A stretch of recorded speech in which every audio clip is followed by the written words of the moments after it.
Halo Sobat YBHK, kembali lagi sama aku Kizzy Angelina Ayumi di podcast Sukses Bersama YBHK. Di podcast kita kali ini, di episode yang ke-54, kita bakal mengobrol atau berbincang sesuai dengan tema kita hari ini yang diambil dari core value YBHK, yaitu ketangguhan dan inovasi. Nah, biar obrolan kita hari ini tuh makin seru dan tidak membosankan nih untuk beberapa menit ke depan, seperti biasanya dan seperti yang kalian bisa lihat di sini di layar kaca kalian sekarang udah hadir narasumber kita hari ini yang keren banget nih teman-teman. Yaitu ada Kak Dharma Wita. Halo Kak Dharma. Halo. Oke deh, mungkin Kak Dharma boleh langsung aja kali ya memperkenalkan diri nih secara lebih lengkap gitu ke sobat-sobat YBK yang lagi nonton podcast ini. Boleh. Nama saya adalah Dharma Wita. Saya sekolah di SD Viani, SMP Viani, dan sempat mampir di SMA Viani sebentar. Jadi saya lulusan SD itu 2006-2007, SMP 2009-2010.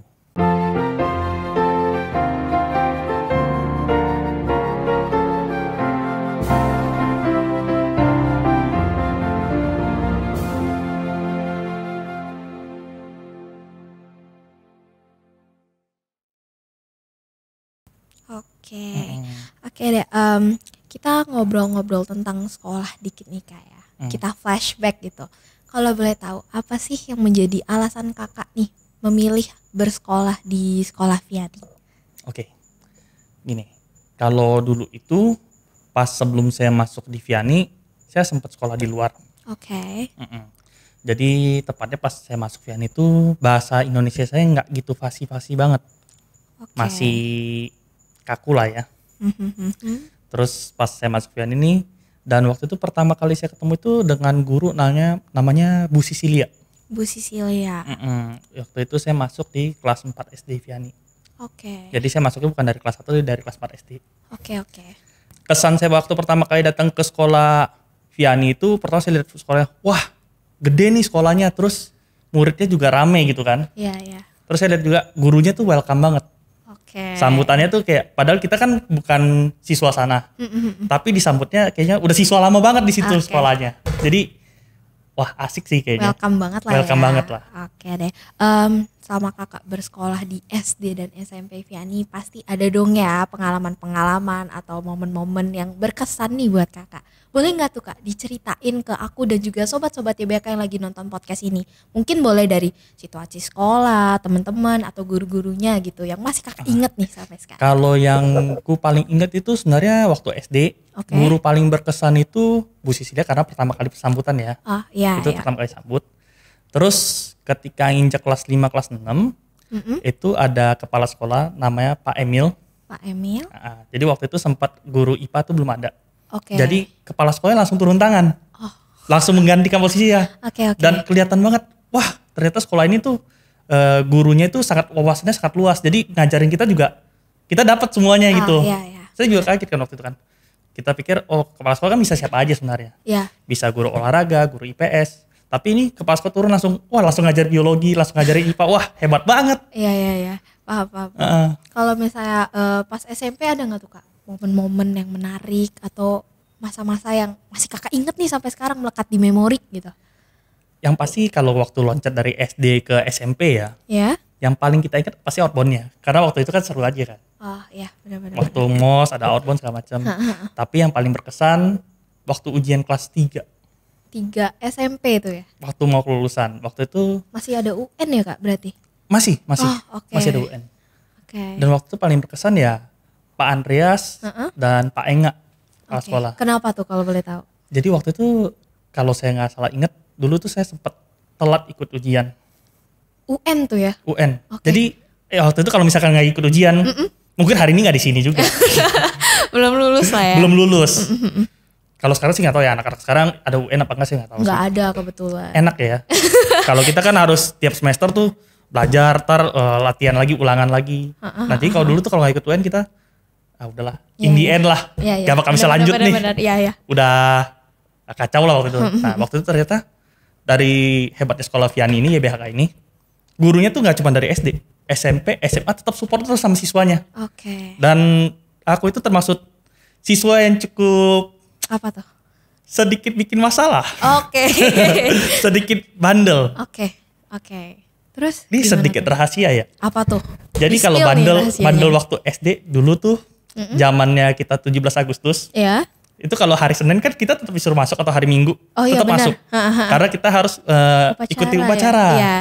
Nah, jadi saya itu ada beberapa teman, dulu teman dekat waktu SD. Ya. Ini maaf ya Pak Emil, maaf banget. Jadi waktu SD itu karena tanda tangannya Pak Emil itu gampang Oke. dipalsuin. Kita waktu 17 Agustus waktu itu kalau salah sih kelas 5 atau kelas 6 gitu ya. Kita punya rencana karena waktu itu di meja piket itu ada kertas untuk Oh izin gitu ya. Iya. Nah, cuman waktu itu kita, gimana ya kita keluar ya? Sedangkan guru pikir kan semua di lapangan. Terus ada satpam yang jaga. Sebenarnya ini kesalahan dari kita juga karena kita kan pengen keluar, pengen kabur gitu ya. Istilah zaman dulu tuh kabur dari sekolah, kelempar kemana nggak malas ikut upacara, tapi nggak boleh ya. Kalau sekarang jangan ditiru ya. Istilahnya madol kalau sekarang tuh. Ya istilahnya madol. Kayak dari dulu juga madol. Oh deh. ya? Dari dulu juga madol deh. Oke. Terus gimana tuh lanjutannya? Jadi kita 4 orang, 5 orang waktu itu. Kita bikin tanda tangannya, izin keluar, kita kasih satpam. Nah ini ada orang kelima, dia agak takut. Jadi pas kebetulan satpamnya ganti shift. Oke. Nah satpam yang ganti shift ini ternyata teliti. Dia lihat, ini surat izin mana? Stempel dari ruang guru. Oh oke. Jadi ketangkep. 5-5 ketangkep tuh. Ketangkep. Bedanya ketangkepnya kalau yang terakhir keluar, itu pas mau dia kabur keluar. Oke. Kalau kita dipanggilnya besok pagi. Karena udah Berarti keluar udah duluan. berhasil lolos ya? Iya. Oh my god. itu kesan yang paling nggak bisa dilupain sih. Oke. Tapi tetap Pak Emil tuh kepala sekolah yang bagus. Oke deh. Karena dia tetap menertibkan tata tertib yang ada. Benar. Walaupun besoknya tetap upacara berdiri. Hari Seninnya upacara berdiri lagi. Kalau dulu kakak di SMP sempat join organisasi atau ekskul gitu nggak kak? Kalau saya dulu organisasi ikutnya ini basket ya. Oh. Basket sama dia ada ekskul yang dulu tuh saya anggap keren banget tuh kungfu. Oh ya? Ya, Oh. dulu di SMP Vianney tuh ada kungfu. Wow keren banget. Jadi di situ ada kungfu, ada taekwondo, ada karate. Wah. Tapi saya waktu itu ikut kungfu sama basket. Keren. Kalau misalnya untuk hobi kak, ada nggak sih yang berkat bersekolah di Vianney gitu, hobinya jadi semakin berkembang gitu karena didukung oleh sekolah? Ada. Apa tuh? Dulu itu sempat diadain ekstrakurikuler kalau nggak salah kelas 2 SMP itu sama Pak Tambun itu desain grafis. Oh desain grafis. Desain grafis. Dan waktu itu ketika kita bisa dapat akses ruang desain, itu senangnya bukan main. Karena waktu itu kan kita masuk ruang komputer tuh sesuatu yang mewah untuk sebagian anak. Karena sebagian anak kan nggak bisa nikmatin komputer jika di rumah ya. Iya paham. Bahkan dulu saya juga pernah ngerengek sih sama orang tua. Waktu itu dibantu Pak Enga loh. Oh ya? Iya, jadi waktu itu saya di rumah gak ada komputer. Oke. Jadi gitu lihat komputer di Vianney tuh, wah excited banget. Paham. Kayaknya, wah ini loh dunia yang baru gitu kan. Ini gak pernah dipegang loh. Ini monitor yang bisa nampilin gambar yang, kok kita gerakin dari keyboard dan mouse tuh bisa sampai kemana-mana, bisa keliling searching kemana-mana. Ya kan? Diajarin teknologi yang baru. Ya tahu sendiri waktu itu zaman kan HP masih Nokia ya. Iya. Ya kalau kita main tuh masih pakai ular-ular Ya, muter-muter. Iya. Jadi gitu diajari sesuatu yang baru di Vianney tuh. Wah, ini Keren banget informatika gitu. yang keren gitu kan. Iya, paham. Itu sih kesan yang paling bagus ya pas di Vianney ya. Oke. Jadi kayak bahasa Inggris dulu sih bahasa Inggris gak bisa. Inggrisnya jelek. Oh ya? Iya. Kalau ketemu Miss Christine pasti dijewer. Berarti banyak lah ya pengalaman-pengalaman atau momen-momen yang berkesan sama sekolah di Vianney lah ya. Banyaknya banget. Oke. Banyaknya banget. Oke. Bahkan terakhir itu saya dapat Calon dalam apa nih maksudnya? calon masa depan. Oke. Itu dari Vianney juga. Oh ya? Dari Vianney juga. Oh wow keren banget. Jadi hari pertama kita jalan juga, itu bukan kayak orang ke mall, ke bioskop, enggak. Kita balik ke sekolah Vianney. Throwback, flashback Iya. gitu ya. Momen-momen sama bersekolah gitu. Betul. Oke deh. Kalau untuk nilai-nilai positifnya nih kak, ada nggak sih yang kakak dapetin selama kakak bersekolah di sekolah Vianney? Mungkin bahkan sampai sekarang masih kakak terapin nih di kehidupan sehari-hari kakak. Mungkin ini ya. Ini sebagian anak mungkin mikir kayak gini. Kalau guru selalu bilang kita harus berbuat baik, jangan berbuat jelek. Kalau saya dulu pikirannya nggak gitu. Wah gimana tuh? Kalau kita berbuat terlalu baik, dimanfaatin orang. Ah iya, Kalau kita berbuat jelek, dicap jelek sama orang. benar. Jadi yang paling benar adalah kita berbuat benar. Tapi benar dalam artian jangan sembarangan juga. Jangan asal kita benar langsung diterapin. Iya, iya. Kita benar menurut kita, oh orang bisa menerima, kita bisa menerima. Oke. Itu paling benar. Jadi tidak merugikan orang lain, tidak merugikan diri sendiri. Oke deh. Karena saya sudah mengalami hal tersebut di Vianney.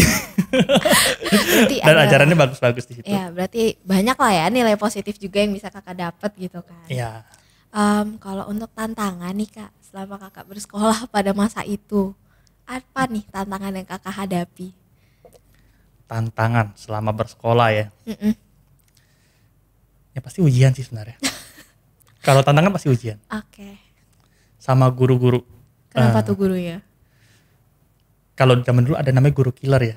Oh, sekarang ada juga sih. Oh sekarang masih ya? Ya masih ada Kan sih. UN udah nggak ada tuh. Harusnya nggak killer lagi harusnya.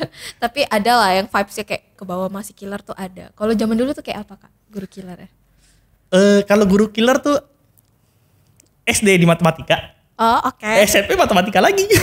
Oh ada tambahan Apa tuh? fisika. Oh iya SMP Itu berat. dapat fisika ya. Iya fisika agak berat dikit. Berarti tantangannya itu kalau misalnya untuk kendala kayak tugas atau yang lain-lain ada nggak kak? Telat bangun Nah pagi ini kenapa saya misalnya. bilang saya dulu ada masalah dikit. Apa tuh? Karena kalau tugas ini jangan diikutin ya. Saya itu sistem SKS, sistem kebut semalam. Jadi ketika tugas itu udah dikasih, bukannya langsung saya kerjain. Nanti dulu, main dulu, kemana dulu. Itu nggak boleh sebenarnya. Oke. Justru lebih enaknya harusnya kita kerjain tugas dulu sampai selesai, baru kita lanjutin yang lain. Harusnya. Tapi ini saya tahu nih, yang lagi nonton dia pasti ngomong, oh nanti juga saya dapat contekan dari sebelah. bener. Kalau misalnya telat bangun pagi pernah nggak sih kak? Oh sering. Itu sempat dihukum juga kah atau sempat lolos atau gimana? Ada 2 cara lolos dari bangun pagi telat. Oke, apa tuh? Di-spill nih rahasianya. Yang pertama, kalau mak kita killer, itu bangunnya otomatis pagi. Oke. Kalau lagi di rumah. Uh-uh. Yang kedua, mungkin pakai antar jemput.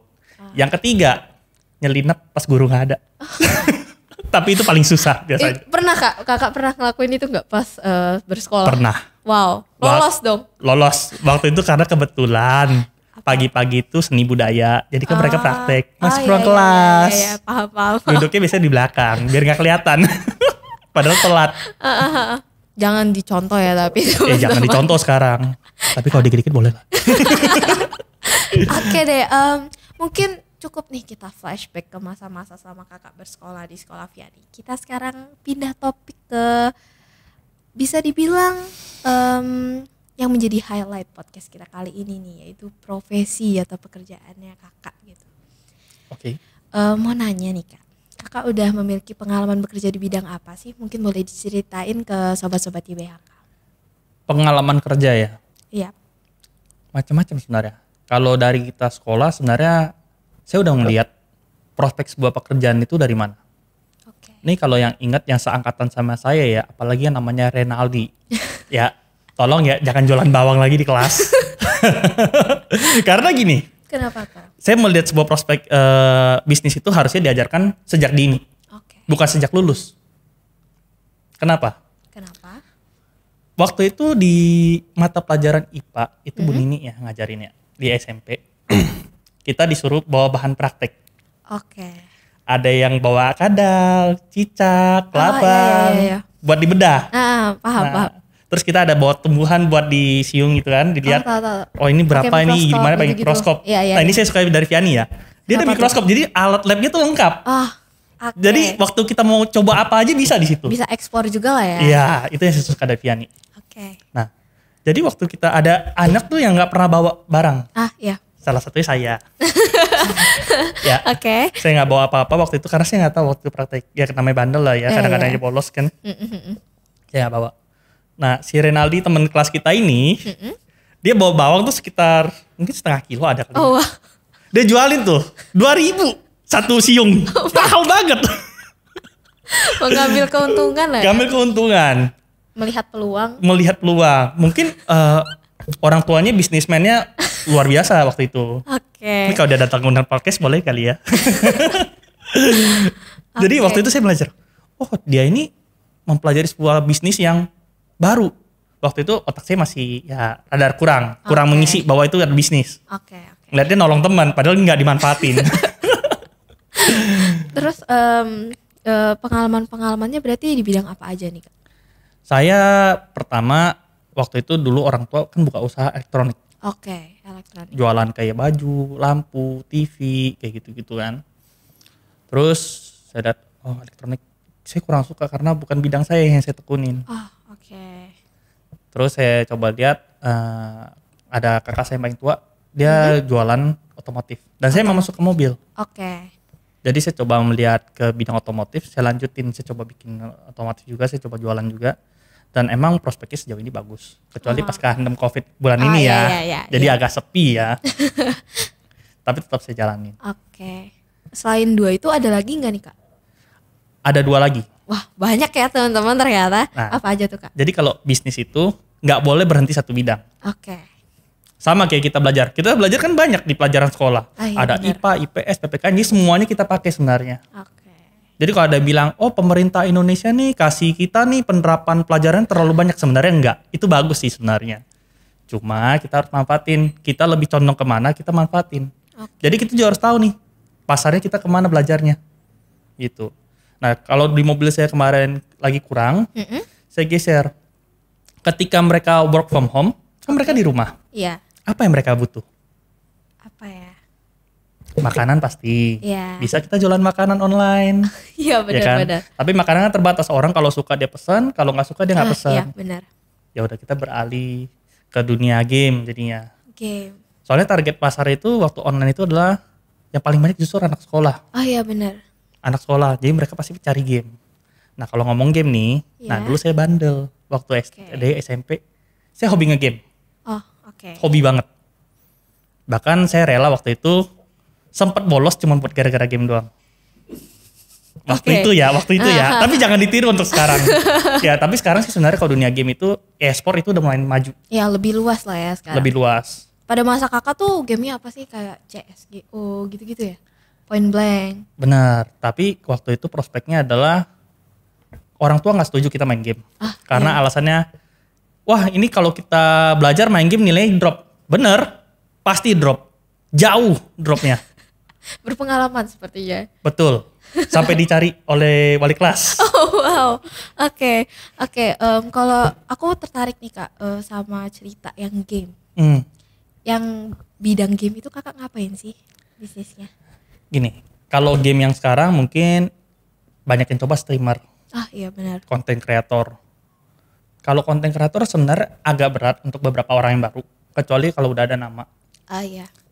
Kalau aku lebih di belakang layar. Wah ngapain tuh? Jadi kalau di game itu ada namanya real money trade. Real money trade. Mm-mm. Jadi pertukaran uang di game dengan uang dunia nyata. Oke. Di beberapa game ini dilarang. Karena ini dihitungnya agak kurang legal. Oh iya. Tapi selama kita bisa manfaatin, makanya aku bilang, peluang bisnis bisa datang dari mana aja. Tergantung kita manfaatinnya gimana. Karena dulu pressure-nya adalah orang tua nggak setuju karena dibilang game itu tidak menghasilkan, tidak bisa mendapatkan uang, tidak menunjukkan masa depan yang bagus. Mungkin untuk sekarang sebagian orang tua juga masih berpikir kayak gitu. Cuman kita lihat, ada orang tuh manfaatinnya dari e-sport, jadi Oke. olimpiade, jadi Iya. turnamen, jadi duit juga. Benar.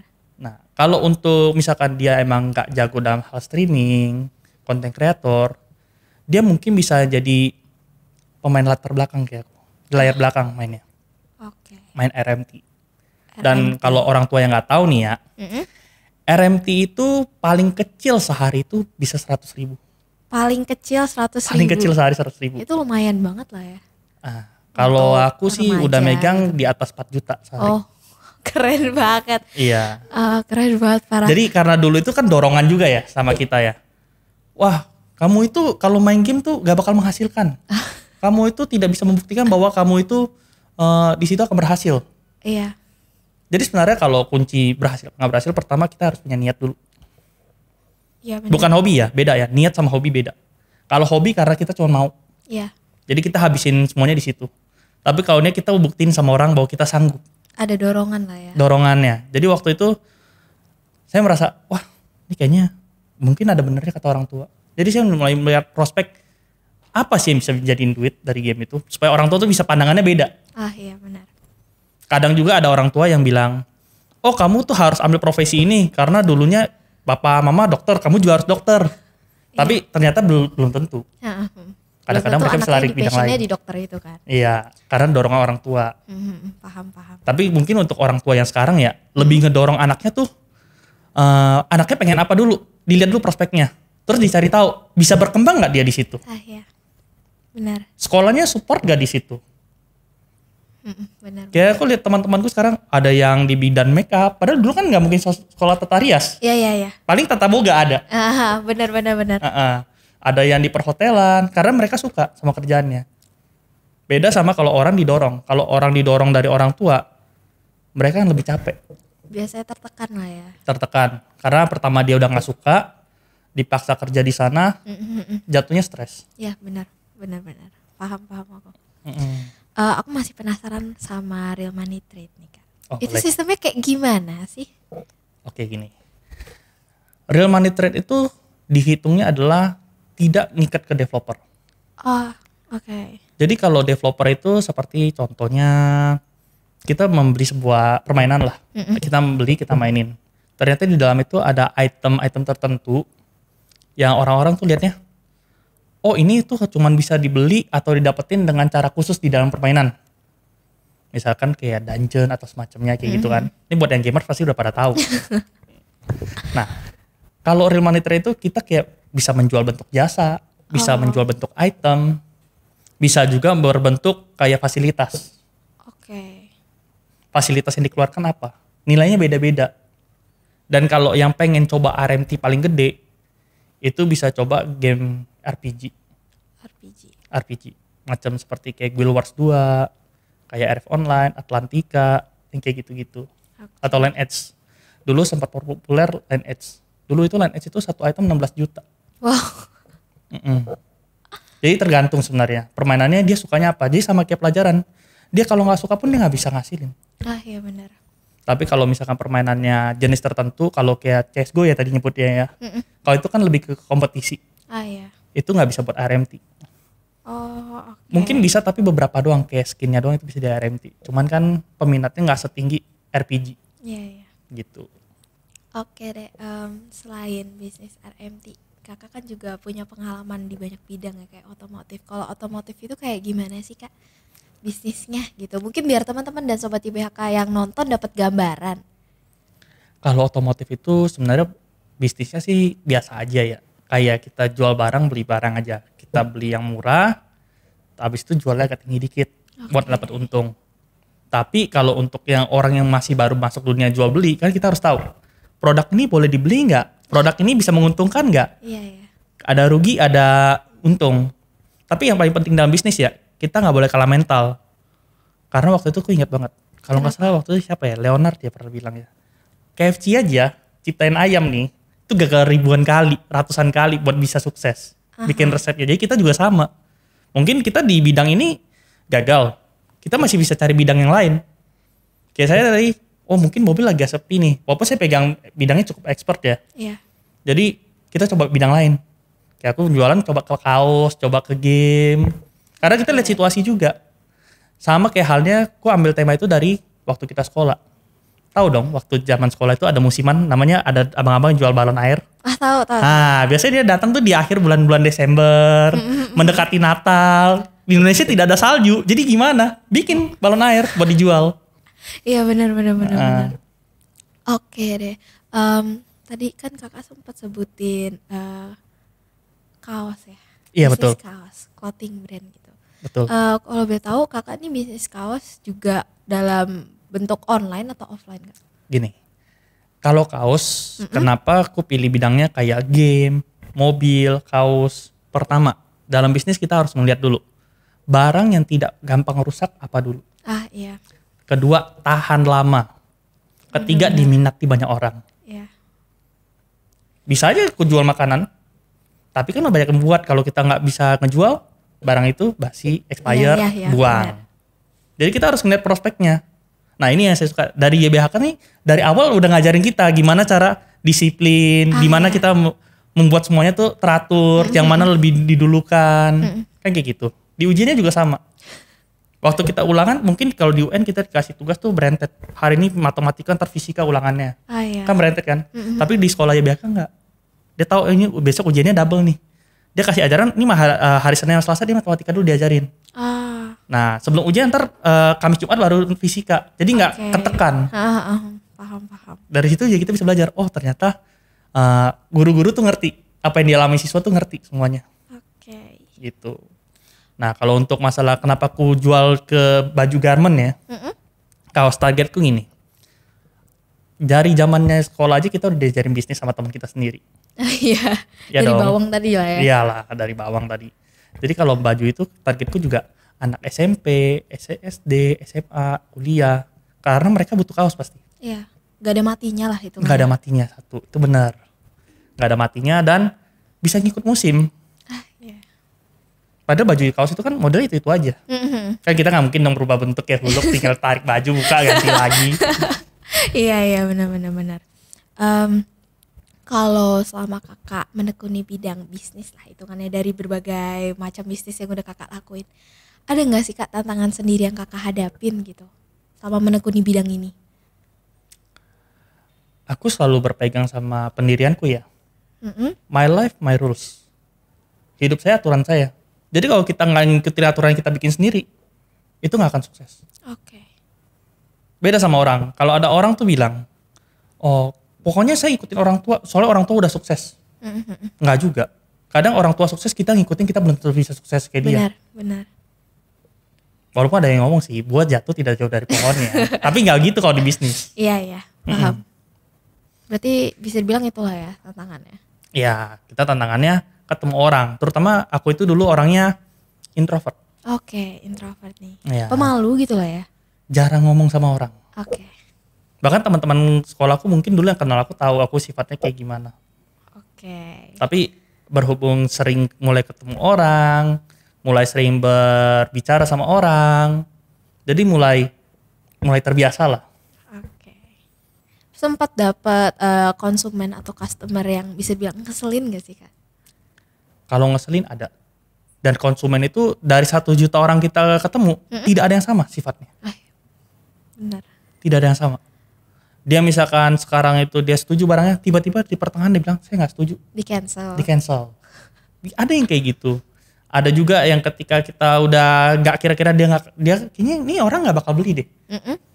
Jangan nggak dilayani. Kita tetap melayani penuh. Kalau kita tetap melayani penuh, kadang-kadang dia bilang, kayaknya toko tadi lebih bagus deh. Iya, paham. Mungkin ini yang diterapin sama YBHK, makanya pas waktu datang, welcome banget. Wah. Paham. Oke deh. Kalau misalnya untuk pengalaman menarik nih kak, kan kakak udah menggeluti banyak bisnis cukup lama lah ya hitungannya. Lumayan. Nah, pengalaman menarik yang kakak dapatkan atau mungkin baru kakak temui semenjak menekuni bisnis ini tuh ada nggak? Pengalaman menarik sebenarnya ketemu orang asing ya. Jadi dulu itu Mandarinku lumayan. Untuk conversation. Inggrisku berantakan. Kayak gunung meletus, lebur gitu ke bawah nilainya. Berarti pengalaman menariknya apa tuh kak? Ketika kita ketemu bidang bisnis tertentu, kadang-kadang kita ketemu orang asing. Dan ketika ketemu orang asing itu kita nggak bisa ngomong pakai bahasa kalkulator ya.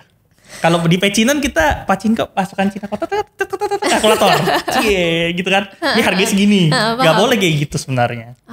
Kadang kita harus negosiasi sama dia, menentukan harga terbaik. Kadang-kadang kita nggak tahu kalau dia datang itu ternyata dia mau invest sama kita. Kita nggak tahu. Kayak sekarang aku bisnis baju ini, yang invest ternyata orang asing.